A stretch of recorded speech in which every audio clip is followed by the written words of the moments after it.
السلام علیکم ورحمۃ اللہ وبرکاتہ۔ امید کرتے ہیں آپ تمامی حضرات خیریت سے ہوں گے انشاءاللہ۔ آئیے گا آج میں آپ کو زکوٰۃ نکالنے کا ایسا طریقہ بتانے جا رہا ہوں۔ آپ نے اس ویڈیو کلپ کو دیکھ لیا تو انشاءاللہ دوبارہ کسی ویڈیو کو دیکھنے کی ضرورت نہیں پڑے گی۔ آپ یوں سمجھ لیجئے کہ اس ویڈیو کو دیکھنے کے بعد زکوٰۃ کے عالم بن جائیں گے، زکوٰۃ کے جاننے والے بن جائیں گے۔ آپ فٹافٹ انداز میں خود ہی اپنا کیلکولیشن کر لیں گے کہ کتنا زکوٰۃ ہے، لوگوں کو بتا دیں گے کہ آپ کے اوپر کتنا زکوٰۃ ہے۔ تو آئیے ہم جانتے ہیں کہ زکوٰۃ کس پر فرض ہے، زکوٰۃ کا کیلکولیشن کیسے کرنا ہے، زکوٰۃ کیلکولیٹ کیسے کرنی ہے اور کیسے پتہ کرنا ہے کہ ہمارے اوپر کتنا زکوٰۃ فرض ہے۔ ناظرین، سب سے اہم بات یہ جان لیجئے کہ زکوٰۃ اسلام کا ایک بہت ہی اہم رکن ہے۔ زکوٰۃ جو ہے اسلام کا بہت بڑا اہم رکن ہے۔ قرآن کریم میں تقریباً 32 جگہ زکوٰۃ کا جو ہے نماز کے ساتھ حکم فرمایا ہے، اور اللہ تبارک و تعالی 32 جگہ قرآن پاک میں جس چیز کا ذکر فرما دے، آپ سمجھ لیجئے کہ زکوٰۃ کی تاکید اللہ کے رسول صلی اللہ تعالی علیہ وسلم نے کتنی فرمائی۔ اللہ تعالیٰ نے قرآن مجید میں جگہ فرمایا، اللہ کے رسول صلی اللہ علیہ وسلم ارشاد فرماتے ہیں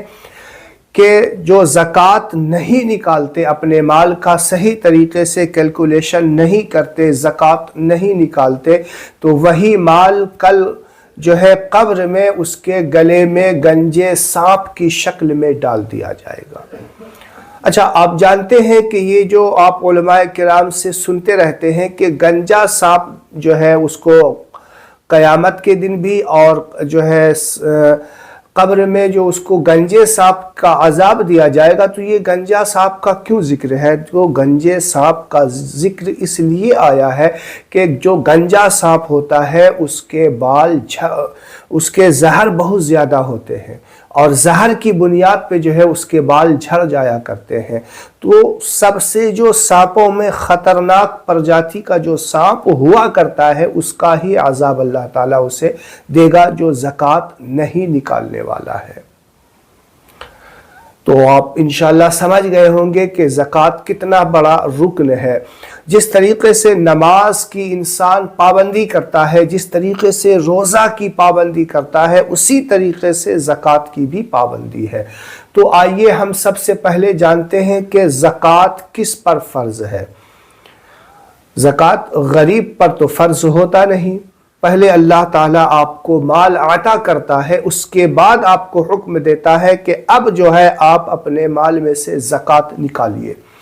وہ جو غریبوں کا حق آپ کو دیا ہے نا، اس کو غریبوں تک پہنچائیے۔ چلیے فٹافٹ انداز میں سال میں ایک مرتبہ آپ غریبوں کا حق غریبوں تک پہنچائیے۔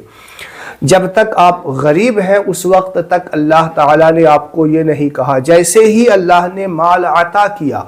اب آپ کہتے ہیں نا کہ جب اللہ ہمیں مال دے گا تو ہم اللہ کا شکر ادا کریں گے، تو چلیے خالی زبان سے کہنے سے نہیں ہوگا۔ اللہ نے مال عطا کیا، چلیے جو غریبوں کا حق ہے، غریبوں کا، مسکینوں کا حق ہے، اس کا پہنچائیے۔ اچھا، تو مالدار کب ہوگا؟ انسان کو کیسے پتا چلے گا کہ ہم مالدار ہو گئے؟ آج تو بڑے بڑے لوگ بھی کہتے ہیں کہ ہم غریب ہیں، کیونکہ جس کے پاس لاکھ روپے ہوتا ہے وہ 10 لاکھ روپے والے کی طرف دیکھتا ہے، اور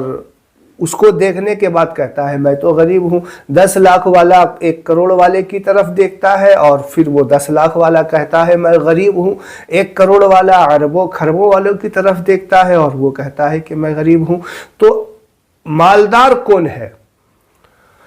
اللہ کے رسول صلی اللہ علیہ وسلم نے فرمایا مالدار وہی ہے جو صاحب نصاب ہے۔ اچھا، تو اب یہ صاحب نصاب کیا ہے؟ کیونکہ آپ اکثر علماء کرام سے کتابوں میں سنتے رہتے ہوں گے، اور میرے اس ویڈیو میں بھی بار بار اس الفاظ کو سنیں گے کہ صاحب نصاب۔ تو یہ صاحب نصاب کو میں پہلے کلیئر کر دوں تاکہ آنے والے آگے جو بھی بات کروں آپ کے سمجھ میں آ جائے۔ دیکھیے صاحب نصاب اسے کہتے ہیں جس کے پاس اتنا رقم ہو یا سونا یا چاندی ہو جو 52.5 تولہ چاندی کا رقم ہو جائے یا 52.5 تولہ چاندی ہو جس کے پاس یا 52.5 تولہ چاندی جتنے میں آ جائے اتنا پیسے کا آپ کے پاس سونا ہو یا آپ کے پاس پیسہ ہو یا مال تجارت ہو،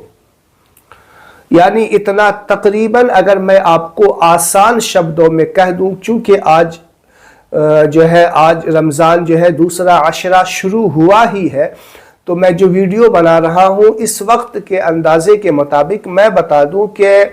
50 سے 55 ہزار کے بیچ کا جو ہوگا وہی 50 یا 55 ہزار، مثال کے طور پہ آپ موٹا موٹی رکھ لیجئے جس کے پاس 55 ہزار روپے ہے وہ صاحب نصاب ہے۔ اللہ کے رسول صلی اللہ علیہ وسلم نے اسے صاحب نصاب کہا ہے کہ وہ صاحب نصاب کی گنتی میں آ جاتا ہے۔ اچھا، تو جو صاحب نصاب ہو گیا تو اب کیا کرے گا؟ وہ زکوٰۃ ادا کرے گا۔ تو اب زکوٰۃ کب دے گا؟ سب سے بڑا اور اہم ٹاپک جو آج علماء کرام بھی، عوام بھی، علماء کرام تو بتاتے ہیں لیکن عوام جو نہیں سمجھ پاتی، میں جس بات کو آپ کو سمجھانے کی آج کوشش کر رہا ہوں، سب سے اہم ٹاپک کہ زکوٰۃ کب دینا ہے۔ لوگ رمضان شریف نکال لیتے ہیں کہ رمضان شریف میں ہی زکوٰۃ دیں گے، تو کیا یہی صحیح ہے کہ رمضان شریف میں ہی زکوٰۃ دیں گے؟ آپ کو ہم بتا دیتے ہیں کہ جب آپ صاحب استطاعت بنے، مالدار جس دن بنے، آپ مثال کے طور پہ اگر آج 11 رمضان کو آپ مالدار بنے ہیں تو اگلے سال 11 رمضان کو ہی آپ پر زکوٰۃ فرض ہو جائے گا۔ یہ صاحب نصاب اگر آپ آج کی تاریخ میں بنے ہیں تو اگلے سال اسی تاریخ کو آپ پر زکوٰۃ فرض ہو جائے گا۔ لوگ مثال کے طور پہ سب کو پتہ ہی نہیں ہوتا کہ وہ کب مالدار بنا، 99% لوگوں کو یہ پتہ ہی نہیں ہوتا کہ اس کب صاحب نصاب ہو گیا۔ تو چونکہ رمضان شریف میں ہی زیادہ تر لوگ زکوٰۃ نکالتے ہیں، تو چلیے آپ رمضان شریف میں ہی زکوٰۃ نکالیے۔ تو زکوٰۃ نکالنے کا جو سسٹم ہے، آپ کوئی ایک دن ایسا مقرر کیجئے کہ وہ آپ کا فکس تاریخ ہو جائے، چاند کی تاریخ فکس ہو جائے کہ ہم کو اس تاریخ میرا سال پورا ہوگا۔ مثال کے طور پہ اگر 10 رمضان کو ہی آپ اس سال نکالتے ہیں تو اگلے سال بھی وہی 10 رمضان کو ہی آپ زکوٰۃ کی کیلکولیشن کریں گے، کیلکولیٹ کریں گے کہ ہم زکوٰۃ اس تاریخ کو نکالیں گے۔ ایسا نہیں کہ شروع سے ہی کرتے گئے، شروع میں دے دیا پھر 10 دن کام ہو گیا چھوڑ دیا، تو ایسا نہیں ہے۔ آپ کوئی ایک تاریخ فکس کر دے، یہی صحیح طریقہ ہے، اور جو طریقہ کرتے ہیں وہ غلط طریقہ ہے۔ اگر 10 تاریخ ہے تو کوئی بھی تاریخ فکس کر لیں، اس تاریخ میں آپ کیلکولیش کر لیں کہ میرا اتنا زکوٰۃ، مثال کے طور پہ اگر کسی کے پاس 1 لاکھ روپے ہے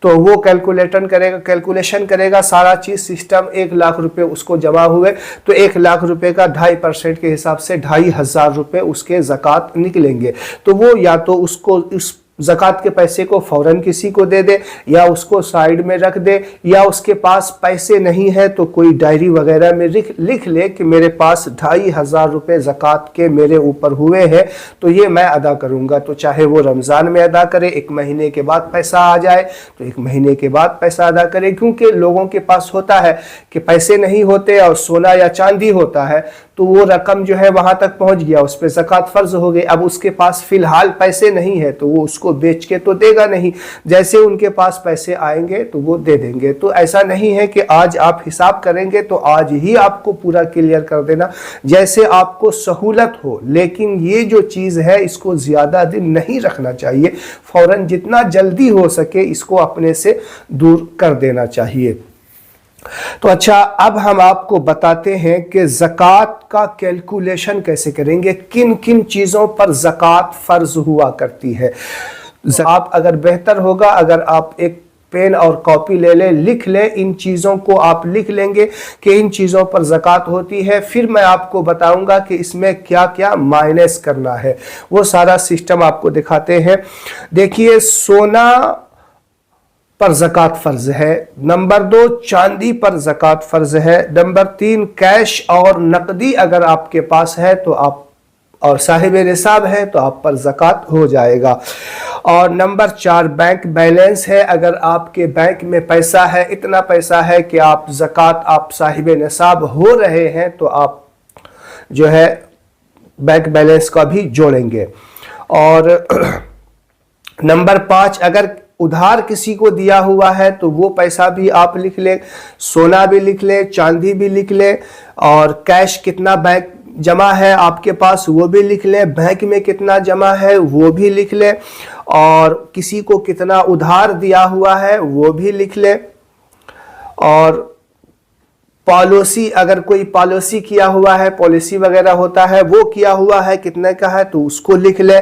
اور غیر ملکی کرنسی آپ کے پاس ہے تو اس کو بھی لکھ لیں،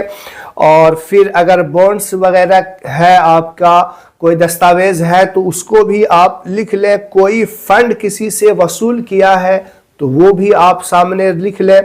اور تجارت کا کتنا سامان ہے، کپڑے کی تجارت کرتے ہیں یا اور بھی کوئی تجارت کرتے ہیں، کتنے کا سامان ہے اس کو بھی آپ لکھ لیں، اور بیچنے کی نیت سے اگر کوئی چیز خریدی، گاڑی خریدا، مکان خریدا یا اور کوئی زمین خریدی جو بزنس کے پرپز سے خریدا ہو، گاڑی ہو، مکان ہو، لوگ کہتے ہیں گاڑی پہ جو لیکن پرسنل گاڑی جو اپنے چلانے کے لیے نہیں لیکن جو بزنس کے لیے خرید و فروخت کے لیے، تجارت کے لیے اگر مکان بھی خرید رہے ہیں کہ اس میں ہم فائدہ کر کے بیچیں گے تو اس میں بھی زکوٰۃ ہو جائے گا تو اس کو بھی لکھ لیں، اور کچا مال جیسے گودام وغیرہ میں کوئی آپ کا کچا مال ہے، یعنی کوئی آپ کارخانہ چلاتے ہیں جس میں آپ کچا مال جمع کر رکھے ہیں، اس سے آپ پکا مال تیار کرتے ہیں تو اس کو بھی آپ لکھ لیں، یہ ساری چیزیں آپ سامنے جمع کر لیں گے، اور جمع کرنے کے بعد اب جو ہے ان ساری سسٹم کو آپ اس کا نقد، اس کا رقم نکال لیں گے کہ یہ اب جو چیز جن کے پاس ہے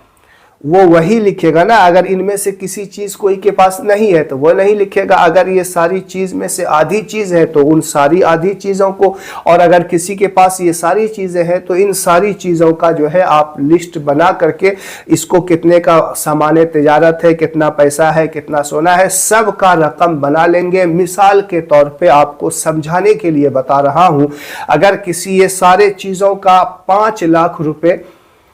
یا 6 لاکھ روپے جمع ہو گئے،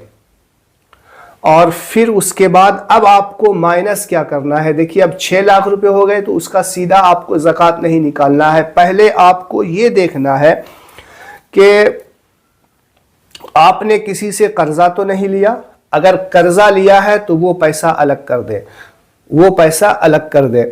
اور بیوی کا مہر ادا کیا ہے یا نہیں، اگر نہیں کیا ہے تو بیوی کا مہر جتنا ہے اس کو الگ کر لیں، مائنس کر لیں، اس 6 لاکھ میں اس کو مائنس کر لیں، اور بجلی کا بل آپ نے اس مہینے کا دیا ہے یا نہیں، بجلی کا بل مائنس کر لیں،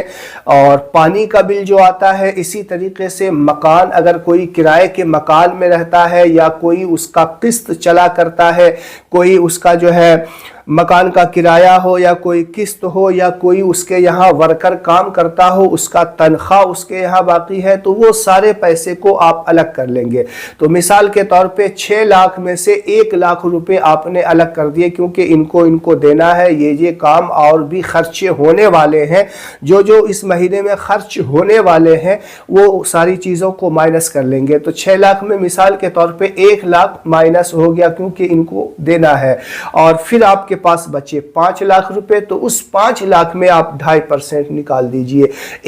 1 لاکھ کا 2500 روپے ہوتا ہے، اسی طریقے سے 5 لاکھ کا آپ جوڑ دیجئے، 4 لاکھ کا 10,000 ہوتا ہے، اور پھر 2500 تو 12,500 روپے آپ کا 5 لاکھ روپے کا اس سال کا زکوٰۃ ہو جاتا ہے۔ تو یہ مثال کے طور پہ میں نے آپ کو سمجھا دیا ہے۔ تو اسی طریقے سے آپ اپنے حساب کا، آپ اپنے مال کا کیلکولیشن کر سکتے ہیں۔ تو آپ کو مجھے امید ہے کہ میں نے آپ کو سمجھا دیا ہے، پھر بھی اگر کوئی بات آپ کے ذہن میں گھوم رہی ہو، کوئی سوال چل رہا ہو تو کمنٹ باکس آپ کا ہے، آپ کمنٹ کر سکتے ہیں، میں انشاءاللہ آپ کے کمنٹ پہ اگلا جو ہے کلپ بنانے کی کوشش کروں گا۔